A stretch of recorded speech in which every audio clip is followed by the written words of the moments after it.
The summer of 1943. A train pulls into a station near the Eastern Front, and German crews watch as their new weapon is unloaded. The Panther tank. 45 tons of sloped armor, a devastating 75mm gun, and speed that made it look more like a race car than a tank. On paper, this machine was unstoppable. The engineers had done their homework. The specifications were perfect. This was supposed to be the tank that would turn the tide of the war. But before these Panthers even reached the battlefield, 2 of them burst into flames right there on the platform, just sitting still. No enemy fire, no combat, just spontaneous engine fires, and that was only the beginning. By the time the Battle of Kursk started on July 5, 1943, the Germans had 200 Panthers ready for combat. Within 48 hours, only 40 were still operational. That is an 80% casualty rate in 2 days. And here's the kicker. Most of them were not destroyed by the enemy. They destroyed themselves. The Panther tank is one of the greatest examples in military history of how a perfect design on paper can become an absolute nightmare in reality. This is the story of how Germany's wonder weapon became a logistical disaster and why cool specifications do not win wars. Reliability does. June 1941. Operation Barbarossa. German panzer divisions are rolling across the Soviet Union, and everything is going according to plan. The Panzer IIIs and Panzer IVs are cutting through Soviet defenses. Then the Germans encounter something they did not expect. The T-34. The T-34 was a shock. German tank crews watched their armor-piercing rounds bounce off its sloped armor like pebbles. Meanwhile, the T-34's 76mm gun was punching through German tanks from ranges the Germans could not even respond at. Heinz Guderian, one of Germany's top tank commanders, was so alarmed that he ordered a special commission to study captured T-34s. The report came back, and it was devastating.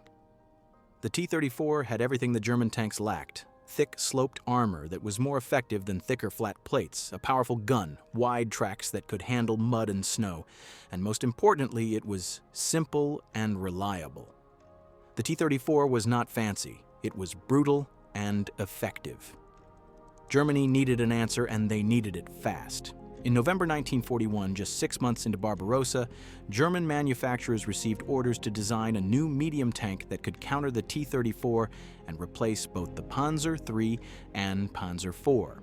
The specifications were ambitious: 30 to 35 tons, a 75mm gun, sloped armor, a top speed of 35 miles per hour. They called it the Panther.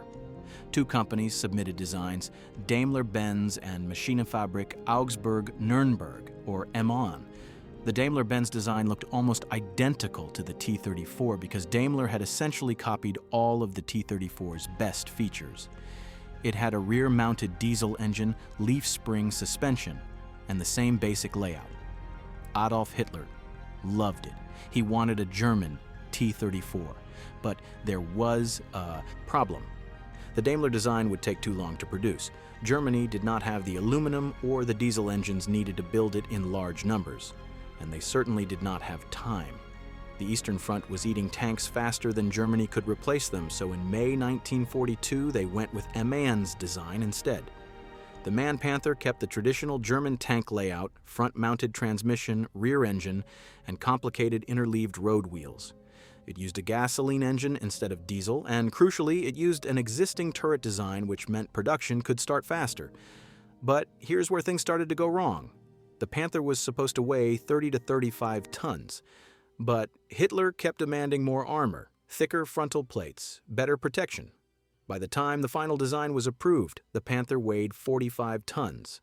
Some versions hit nearly 48 tons. That is heavier than many contemporary heavy tanks, not medium tanks. And remember that transmission and engine? They were originally designed for a 30-ton vehicle. Now they were being asked to push a 45-ton monster. That is like taking the engine from a Honda Civic and trying to use it to pull a semi-truck. The drivetrain was doomed from the start. Let's talk specifications, because on paper, the Panther looked incredible. The main gun was a 75mm KWK-42 L70. That L70 designation meant the barrel was 70 calibers long, over 5 meters of steel. This gun had more penetrating power than the famous 88mm gun on the Tiger tank. It could punch through a T-34 from 2,000 meters away. Soviet tankers were terrified of it. The frontal armor was 80 millimeters thick, but it was sloped at 55 degrees. Because of that angle, an enemy shell hitting head-on had to penetrate the equivalent of 139 millimeters of armor. The Tiger tank had 100 millimeter frontal armor, but it was vertical, meaning it was actually weaker than the Panther's angled plate. German engineers had learned the lesson of sloped armor well. The Panther had a Maybach HL-230 V12 engine producing 700 horsepower. On roads, it could hit 55 kilometers per hour, about 34 miles per hour. That made it faster than the Tiger, faster than most Allied tanks, and gave it excellent mobility for flanking maneuvers. It carried 79 to 82 rounds of 75 millimeter ammunition. It had a crew of 5. It had advanced optics with a binocular gun sight on early models and a monocular sight on later versions. The turret could traverse 360 degrees. Everything looked perfect. Engineers and generals were thrilled. This was the tank that would dominate the battlefield, except it did not, because between the blueprint and the battlefield, reality intervened, and reality was brutal. Production of the Panther began in January 1943, and immediately there were problems. The hull required specialized machine tools that Germany did not have enough of. Production was slow. By April 1943, so many mechanical defects had been found that all Panthers were recalled and sent to repair facilities at Falkensee and Nuremberg for a major rebuilding program. That did not fix everything. In June, a second rebuilding program started at Grafenwöhr and Erlangen. The tank was not ready. Everyone knew it. Guderian knew it. He tried to warn Hitler. Do not send these tanks into combat yet. They need more testing. The crews need more training. But Hitler was desperate. The Eastern Front was collapsing. He needed a wonder weapon, and he needed it now. Operation Citadel, the German offensive at Kursk, was delayed multiple times just to wait for more Panthers. The attack was supposed to happen in May, then June. Every delay gave the Soviets more time to build minefields, dig trenches, position anti-tank guns, and bring in reinforcements. By the time the Germans finally attacked on July the 5th, the Soviets had turned the Kursk salient into a fortress. Between June 23rd and 29th, 1943, 200 rebuilt Panthers were issued to Panther Regiment von Lauchert. The crews had almost no time to train. Radio coordination was non-existent. Driver training was basically, here is your Panther. Good luck. On July 4th, as the Panthers moved toward their assembly areas, 2 caught fire and were total losses just from the march, not from combat, from driving. On the morning of July 5th, when the offensive began, only 184 Panthers were operational. By July 7th, just 2 days later, only 40 were left. By July 10th, a quartermaster report showed 76 Panthers lost. 54 were mechanical losses. Only 4 were total losses from enemy action. Another report from July 20th showed 41 operational, 85 repairable, 16 needing serious repair in Germany, 56 burned out from enemy fire, and 2 destroyed by motor fires. Let that sink in. In the first week of combat, mechanical failures destroyed more Panthers than the entire Red Army. So what went wrong? Everything. Let's start with the engine. The Maybach HL-230 was dangerously prone to overheating. Connecting rods failed. Bearings seized. Fuel pumps leaked constantly and gasoline would pool on the floor of the engine compartment. Then, because the fuel lines were made of porous material, gasoline fumes would seep into the tank interior. One spark, and the whole thing went up in flames. Oil leaks from gaskets were constant. Motor fires were so common that every Panther had an automatic fire extinguisher system. Even with that, crews would bail out at the first sign of smoke because they knew the tank could become a fireball in seconds. Early reports from Kursk noted that Panthers, quote, burned too easily, end quote. The transmission was even worse. The Panther used a complicated system that was never designed to handle the tank's weight. Final drive breakdowns were the most common and most difficult to repair. Drivers were supposed to avoid using the radius turn function because it would overload the steering clutch. German crews were instructed to use skid steering instead, basically sliding the tank around like a car drifting on ice. Even late in the war, in January 1945, a meeting of the Panzer Commission reported serious complaints about final drive failures. Prior to the 1945 Eastern Offensive, 370 Panthers had defective drives. General Tomalay stated that, quote, "An orderly utilization of tanks is simply impossible," end quote. Troops were losing confidence and abandoning entire vehicles just because the drive failed. One Panther unit reported that some tanks managed to drive 500 to 1,800 kilometers before transmission failure, but many did not even make it that far. Some crews had to shift directly from second gear to fourth gear because third gear was destroyed, and they just kept driving anyway, because there were no spare transmissions. The fuel consumption was catastrophic. The Panther had a 730-liter fuel capacity, about 190 gallons. On surfaced roads, that gave it a range of 260 kilometers, about 160 miles. Off-road, 100 kilometers, 62 miles. For comparison, the Soviet T-34 had a range of around 186 miles on roads and 125 miles cross-country with a smaller fuel tank because it used a more efficient diesel engine. The Panther's gasoline engine guzzled fuel like it was going out of style, and in 1943, fuel was one thing Germany did not have in abundance. Every time a Panther moved, it required a constant supply line of fuel trucks. During the Battle of the Bulge in December 1944, German commanders expected 20% of their tanks to suffer mechanical breakdowns just during the road march to the battlefield. That is 1 in 5 tanks dead before they even saw combat. The suspension system was a marvel of German engineering, and that was the problem. The Panther used interleaved road wheels overlapping steel wheels on torsion bar suspension. It looked impressive. It provided excellent stability and weight distribution. But it was a maintenance nightmare. Replacing an inner road wheel required removing multiple outer wheels first. If mud, rocks, or ice got between the wheels, they would jam.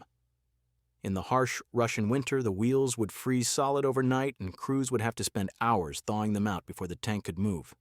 If a shell hit the wheels, they could jam together and become nearly impossible to separate. Crews needed welding torches to remove damaged torsion bars. Meanwhile, American and Soviet tanks had simpler suspension systems that could be repaired in the field with basic tools. The complexity extended to everything. Producing a single Panther required 2,000 man-hours of labor, hull production 55 hours. Turret production 38 hours, chassis assembly 485 hours, turret assembly 150 hours, final assembly 85 hours, all other elements 187 hours. Compare that to the T-34, which was designed from the start to be simple and mass-producible. The cost was 107 tons at 100 Reichsmarks per tank, without weapons, optics, or radio. That was more expensive than the Panzer IV at 103,462 Reichsmarks and way more than the Stu-G3 assault gun at 82,500 Reichsmarks. Only the Tiger at 250,800 Reichsmarks cost more. And remember, Germany produced over 6,000 Panthers but over 9,000 Stu-G3s and over 8,000 Panzer IVs. The Panther was too expensive and too complicated to replace Germany's existing tank fleet. Allied bombing made everything worse. In April 1944, the Allies bombed the Maybach engine plant. Panther production halted for 5 months. Spare parts production dropped from 25 to 30% of total production in 1943 to just 8% in late 1944. That meant tanks in the field had to be cannibalized for parts. Perfectly good Panthers were stripped to keep other Panthers running. The lack of spare parts destroyed operational readiness. In 1943, the average availability rate for Panthers was 37%. That means only 1 in 3 Panthers was ready for combat at any given time. By 1944, that improved to 54%, but that is still abysmal. Compare that to American Sherman tanks, which regularly maintain 90 to 95% availability rates. On March 15, 1945, there were 740 Panthers on the Eastern Front. Only 361 were operational. That is less than half. Imagine running a war where half your tanks do not work at any given moment. And it was not just the tanks. The crews were the problem too, especially late in the war. Early Panthers at Kursk were crewed by inexperienced soldiers who had barely trained with their new tanks. By 1944 and 1945, the quality of German tank crews had fallen drastically. Most crews had minimal training because Germany did not have the fuel or the time to train them properly. During the Battle of the Bulge, historian Stephen Zaloga noted that the Panther's performance was disappointing for a vehicle with such superior specifications. The reason was simple. Inexperienced crews could not exploit the Panther's strengths. They were breaking down constantly because drivers did not know how to operate the complicated transmission. They were getting flanked because they did not know how to use cover effectively. The lack of training amplified every technical weakness the Panther had. After the war, the British got their hands on several captured Panthers and decided to test them. In one report from late 1944, they tried to conduct performance trials on Panthers supplied by the Soviet Union. The result? Trials were abandoned when all available vehicles were out of action due to major mechanical failures. In a second report from the immediate post-war period, the British tested 5 Panthers, 2 Panther tanks, 2 Jag Panthers, and 1 Panther armored recovery vehicle. Same result. Trials ended prematurely due to mechanical failures.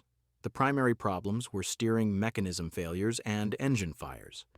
The British noted that German prisoners of war confirmed the steering was so unreliable that German tank drivers were instructed to avoid radius turns entirely and use only skid steering. One Panther during the British tests ran out of control when the brakes failed, mounted a tree stump, broke a torsion bar, and the bar penetrated the gearbox. The last vehicle available had to be withdrawn due to gearbox failure during a 25-mile test. The British report concluded, quote, "Owing to the general mechanical unreliability of the Panther and Jagd Panther tanks, insufficient test results have been obtained. It is recommended that this project be closed." End quote. Think about that. The British could not even finish testing the Panther because it kept breaking down. And these were Panthers built under post-war supervision, not rushed wartime production models. But wait, you might say, if the Panther was so terrible, why does it have such a fearsome reputation? Why did Allied tank crews fear it? Because when it worked, it was devastating. The Panther's 75mm gun was a monster. At Kursk, Panthers destroyed Soviet tanks at ranges of 1,500 to 2,000 meters. The T-34's gun could not even penetrate the Panther's frontal armor at those distances. Panthers at Kursk claimed 267 destroyed enemy tanks. The kill ratio was impressive. In Normandy, Allied tank crews learned quickly that head-on engagements with a Panther were suicide. The sloped frontal armor deflected most shots. Only specialized weapons like the British 17-pounder gun or American 90mm gun could reliably penetrate the Panther from the front. Regular Sherman tanks with 75mm guns had to flank Panthers and hit the weaker side armor. But here's the thing. Those strengths only mattered when the Panther was actually on the battlefield and working, and most of the time, it was not. For every Panther that destroyed 5 enemy tanks, there were 3 Panthers sitting in a repair depot with blown transmissions. The Panther highlights a fundamental problem in military procurement. The perfect tank is not the tank with the best specifications. It is the tank that you can actually build, fuel, maintain, and field in sufficient numbers. The T-34 was not as sophisticated as the Panther. Its gun was not as powerful. Its optics were not as advanced. But the Soviets built over 84,000 of them during the war. They were simple, reliable, and could be repaired by minimally trained crews in the field. The Sherman was not as well armored as the Panther. Its gun was weaker. But America built over 49,000 of them. They were reliable. They were easy to maintain. American logistics could keep them supplied and operational. When a Sherman broke down, there were spare parts available. When a Sherman was knocked out, there were 10 more Shermans behind it. Germany built just over 6,000 Panthers, and at any given time, half of them did not work. That is a losing proposition. By 1944, German commanders were starting to understand this. Reports from the field noted that the Panther was ideal for tank battles and long-range engagements in open terrain. But in close combat, in forests, in villages, in the hedgerows of Normandy, the Panther was poorly suited. Its long gun barrel made maneuvering difficult. Its width made it hard to hide. Its weak side armor made it vulnerable to ambushes. Its high fuel consumption made long movements impossible without constant refueling. A German panzer commander, Fritz Bayerlein, wrote a scathing assessment. The Panther was poorly suited for hedgerow terrain. Long gun barrel and width reduce maneuverability in village and forest fighting. It is very front-heavy and quickly wears out the front final drives. Made of low-grade steel, high silhouette. Very sensitive powertrain requiring well-trained drivers. Weak side armor. Tank top vulnerable to fighter bombers. Fuel lines allow gasoline fumes to escape, causing a grave fire hazard. Absence of vision slits makes defense against close attack impossible. That is from a German commander. Even the people using the Panther knew it was a flawed design. The Panther's legacy is complicated. After the war, the French briefly experimented with captured Panthers, but found them too unreliable for service. The Soviets used captured Panthers until they broke down, then abandoned them because they were too complex to repair. Czechoslovakia captured a number of Panthers and tried to rebuild them, but technical problems kept them in repair shops. The Czech army never officially accepted the Panther for service. By 1959, they were all scrapped. The Panther did influence post-war tank design, but not directly. Its sloped armor concept became standard. Its emphasis on firepower and mobility influenced the development of main battle tanks. But no country tried to copy the Panther itself because everyone recognized that its overcomplicated design was a strategic liability.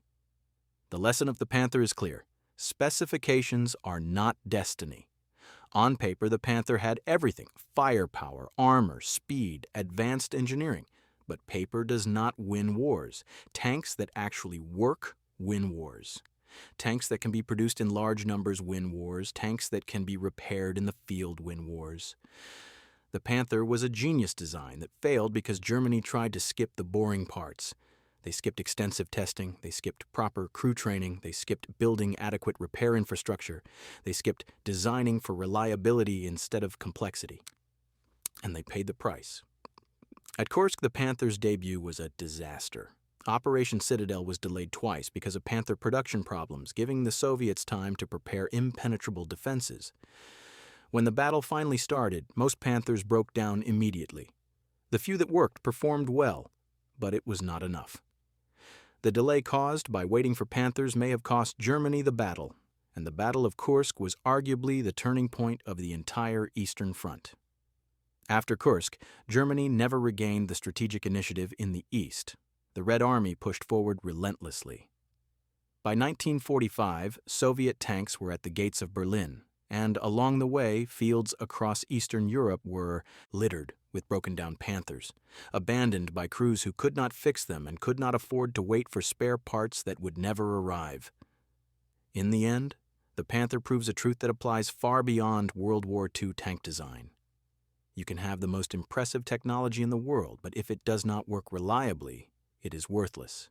Germany spent enormous resources building a wonder weapon that spent more time in repair depots than on the battlefield. They would have been better off building twice as many Panzer IVs, simpler tanks that actually worked. The Panther looked unstoppable on paper. In reality, it stopped itself. And that is why cool specs do not win wars. Reliability does. Thank you for watching until the end. You can click in these other videos if you like this one. Don't forget to like and subscribe and click the bell icon to be notified when we upload a new video. Have a good day.